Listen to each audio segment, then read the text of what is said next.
Graça e a paz, meus irmãos. Convido você à leitura da carta de Tiago. No capítulo 1, farei a leitura do versículo 5 e versículo 6. Eles nos dizem assim: Se, porém, algum de vós necessita de sabedoria, peça a Deus, que a todos dá liberalmente, e nada lhes impropera, e ser-lhe-á concedida. Peça, porém, com fé, em nada duvidando, pois o que duvida é semelhante à onda do mar, impelida e agitada pelo vento.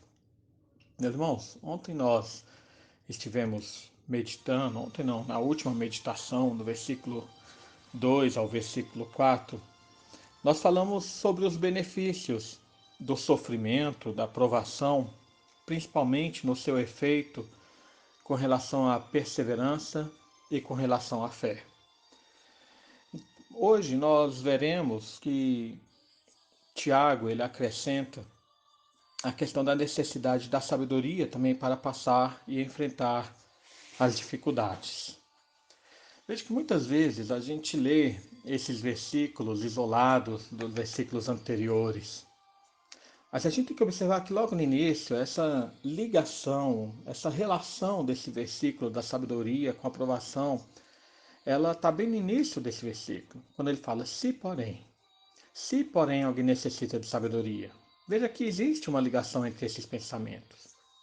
Então, irmãos, o que Tiago está querendo ensinar aqui é que até para suportar as tentações e provações, os filhos de Deus, os crentes, precisam de sabedoria.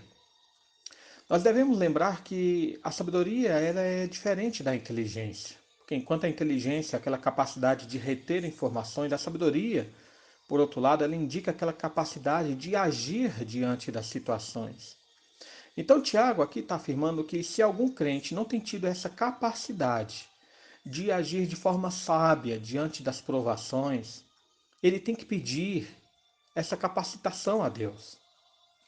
Veja que é muito importante a gente perceber aqui que essa sabedoria não é um tipo de dom exclusivo a algumas pessoas. Ao contrário, Tiago coloca que essa sabedoria é um livre acesso a todos os crentes. Quem pedir a Deus, recebe. A ideia é que não existe um estoque limitado de sabedoria, mas ao contrário, Deus tem tanta sabedoria para conceder a seus filhos que ele chega a dar liberalmente. A ideia aqui é algo sem nenhum tipo de morrinhagem. Mas a melhor ideia colocada no texto original, irmãos, é que a gente não precisa barganhar, a gente não precisa negociar com Deus para receber essa sabedoria. Deus nos dá ela de forma livre, plena, completa. Irmãos, a gente tem que perceber que junto com essa capacidade que Tiago fala aqui que nós temos de receber, Tiago faz uma exortação também. Ele fala com que essa sabedoria tem que ser feita com fé, ou seja, tem que ser feita com confiança. Aqui, fé indica essa certeza do crente que pede e crê que Deus vai ouvir a sua oração e vai atendê-la. Porque de nada adianta a gente pedir com a nossa boca se o nosso coração já duvidar da ação de Deus em nosso favor. Isso, conforme o texto aqui nos coloca, é inconstância. Irmãos, Deus ele quer que nós sejamos firmes, que nós sejamos confiantes nos nossos pedidos. Jesus mesmo, certa vez, ele expressou isso lá em Mateus capítulo 7, versículos 7 a 11, ao dizer, Pedi e dar-se-vos-á, buscai e achareis, batei e abre-se-vos-á. Pois todo o que pede, recebe, quem busca, acha, e ao que bate, abre-se-lhe-á. Ou qual dentre vós é o homem que, se seu filho lhe pedir pão, lhe dará uma pedra? Ou se lhe pedir peixe, lhe dará uma serpente? Se vós, pois, sendo maus, sabeis dar boas dádivas a vossos filhos, quanto mais o vosso Pai Celeste, que está no céu, dará boas coisas ao que lhe pedirem. Irmãos, nós temos que, ao orar, termos a certeza daquilo que Deus vai nos dar. Se nós temos tido dificuldade de passar por tentações e provações, o que Tiago nos orienta é que a gente pode pedir essa sabedoria a Deus. Porque Deus não vai dar essa capacitação de agirmos de forma sábia diante dessas dificuldades. Ele atenderá ao nosso pedido. Em outras palavras, Deus nos encaminhará ao próprio exemplo de Cristo. Porque não há ninguém que tenha passado por maior provação que o nosso Senhor. Sendo Ele puro, sendo Ele santo, Ele suportou com paciência, com resignação, mas principalmente com fidelidade a provação pela qual Ele passou. Porque Ele vislumbrava o objetivo da provação, que era a nossa salvação.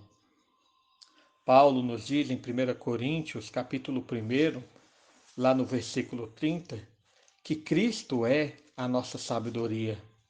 Ele nos diz assim: mas vós sois dele, em Cristo Jesus, o qual se tornou da parte de Deus sabedoria e justiça, e santificação e redenção.